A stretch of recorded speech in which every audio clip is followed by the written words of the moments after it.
एक बार देवासुर संग्राम हुआ। अच्छा, पहले जमाने में देवता लड़ते ही रहते थे, असुर लड़ते रहते थे आपस में, युद्ध हमेशा होता रहता था। तो विश्वामित्र जी को इनविटेशन दिया देवताओं ने कि भाई हमारी तरफ से युद्ध लड़ो। अच्छा, तब के जमाने में देवता संतों को लड़ने के लिए बुलाते थे पृथ्वी में, साधु जी इतने महान संत होते थे। तो विश्वामित्र जी ने कहा ठीक है, हम बताते हैं आपको, भाई फिक्स ना करिएगा। इधर वशिष्ठ मुनि जी के पास भी गए। वशिष्ठ जी मुनि तैयार हो गए। विश्वामित्र जी ने बोला हम बाद में जाएंगे, अभी वशिष्ठ मुनि जा रहे हैं, इनको जाने दीजिए। अच्छा, वशिष्ठ मुनि क्या किए, युद्ध में जाने से पहले, देवताओं के लिए लड़ने के युद्ध में जाने से पहले विश्वामित्र जी के पास पहुंचे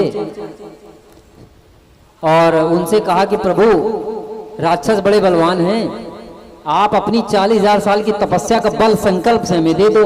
अच्छा, ऐसा होता नहीं कि भाई अपना तुम बंदूक हमें दे दो, अपना लड़का हमें दे दो, अपनी गाड़ी दे दो।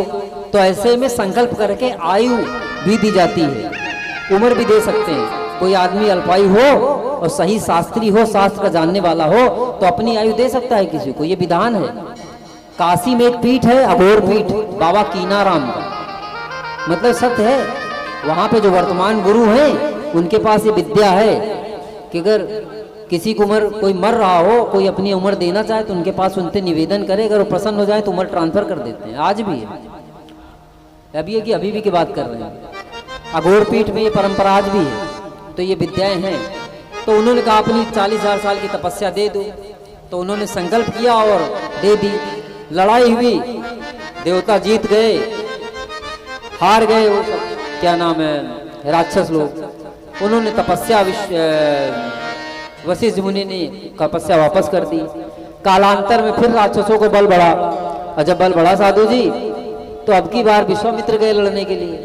तो वशिष्ठ जी के पास गए। बड़ा अच्छा प्रसंग है, आनंद आएगा आपको, मजा आएगा सुनने में, आनंद लीजिए इस प्रसंग का। तो उन्होंने कहा भगवान आप अपनी तपस्या दे दीजिए हमें।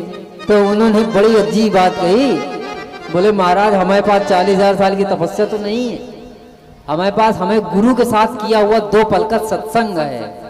देखिए कितनी बड़ी बात है। हम क्यों कह रहे हैं कि कथा में जो आप बैठे हैं ये क्यों महान है। जब तक ये बात समझ में नहीं आएगी, कथा समझ में ही नहीं आएगी। क्योंकि जब तक आप महात्म्य को नहीं जानेंगे, तब तक कथा के महत्व को समझेंगे नहीं। तो महात्म्य सुनिए। बोलो श्री लक्ष्मी नारायण भगवान की जय हो। तो विश्वामित्र जी से जब वशिष्ठ जी ने कहा कि 2 पल का सत्संग है, तो विश्वामित्र जी नाराज हुए। बोले हमने 40,000 ईयर्स की तपस्या आपको दे दी और आपने हमें 2 पल के सत्संग में टरका रहे हो। तो उन्होंने कहा नहीं भाई, आप राजर्षि हैं और 2 पल का सत्संग आपकी तपस्या से भारी है, छोटा थोड़ा है। अब देखिए यहाँ सत्संग की महिमा तब से ज्यादा है, ये उसी की व्याख्या है। तभी हम आगे कथा बढ़ेंगे। जैसे एक अध्याय की कथा हो गई, ये 2 कहानी सुनी, तो हम जो सत्संग की बात कर रहे हैं वैसे ही कनेक्ट होगा। तो बोले इसका न्याय तो कोई करेगा नहीं। अच्छा, 2 लोगों में झगड़ा हो तो क्या वही दोनों झगड़ा का न्याय करेंगे? है तीसरा करेगा ना। जैसे 2 झगड़ा करते हैं तो कहते हैं I will see you in court, court में देखेंगे, यानी तीसरा न्यायाधीश देखेगा।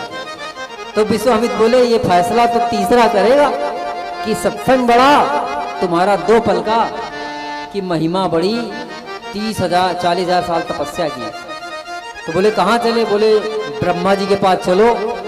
ब्रह्मा जी के पास गए दोनों लोग। विश्वामित्र जी ने कहा कि भाई फैसला करो, क्या बड़ा, तपस्या बड़ी कि सत्संग? ब्रह्मा जी ने कहा समय नहीं हमारे पास, मैं सृष्टि का सृजन कर रहा हूं। अगर कोई टेढ़ा मेढ़ा आदमी बन गया तो फिर जिंदगी भर हमको बद्दुआ देगा, गाली देगा। तुम जाओ श्री हरि के पास। श्री हरि के पास गए। श्री हरि से बोले कि कौन बड़ा, सत्संग बड़ा 2 पल का कि 40,000 साल की तपस्या? तो साधु जी श्री हरि ने कहा यहां से जाओ शंकर जी के पास, वो समाधान करेंगे। हम अन्न देते हैं ना, हम, उनका नाम जगन्नाथ है ना, जगत के नाथ है। धरती के नीचे जो कीड़े मकोड़े रहते हैं ना, उनको भी जो भगवान अन्न पहुंचाते हैं वही है जगन्नाथ, जगत के नाथ। अब आप देखिए, हम लोग छोटी छोटी बातों से निराश हो जाते हैं कि हमें कौन खिलाएगा। अरे भगवान जमीन के 1000 फीट नीचे बैठे कीड़े मकोड़ों को भी खाना खिला रहे हैं, तो हमको नहीं खिलाएंगे जो श्रेष्ठ योनि है। पर इंसान अपने मतलब में भगवान को भूल जाता है। खैर, कथा में आगे बढ़ते हैं। उन्होंने शिव जी के पास भेज दिया। शिव जी ने कहा कि भाई मेरे पास भी टाइम नहीं, हम ध्यान से सब देख रहे हैं, सृष्टि में कोई गलत काम तो नहीं हो रहा। तो साधु जी जब सबने टरका दिया तो दोनों लोगों ने कहा प्रभु जी कोई तो न्याय करेगा। तो बोले एक ही करेंगे, शेषनाग जमीन उठाए बैठे, 1 सहस्त्र जिनके फन हैं और पृथ्वी का भार ऊपर रखे हुए हैं, वही फैसला कर सकते हैं। तो साधु जी वो गए पाताल में, तो शेषनाग जी बढ़िया फन उनका ऐसे और पृथ्वी को थामे और बढ़िया मुद्रा में बैठे जल में। दोनों लोग गए, प्रणाम किया शेषनाग जी को। शेषनाग जी ने अभिवादन स्वीकार किया। बोले बताइए महाराज जी क्यों आए? तो विश्वामित्र जी चट्ट से बोले महाराज जी सत्संग बड़ा 2 पल का गुरु के साथ किया हुआ या 40,000 साल की तपस्या बड़ी। तो उन्होंने कहा देखो फैसला बहुत आसान है, चुटकी में हो जाएगा, पर महाराज जी इसके लिए आपको एक काम करना पड़ेगा।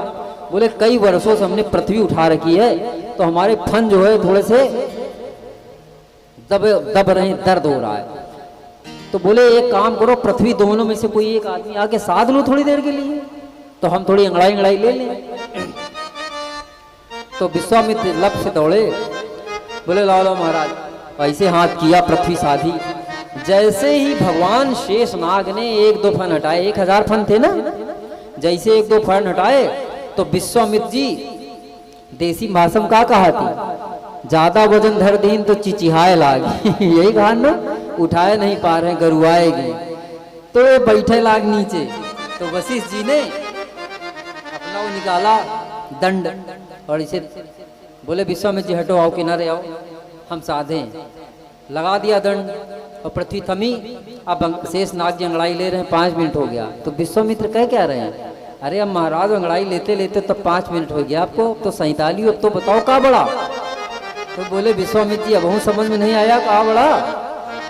40,000 साल की तपस्या एक पल भी पृथ्वी का भार सह नहीं पाई, और 2 पल के सत्संग ने पृथ्वी को साध दिया।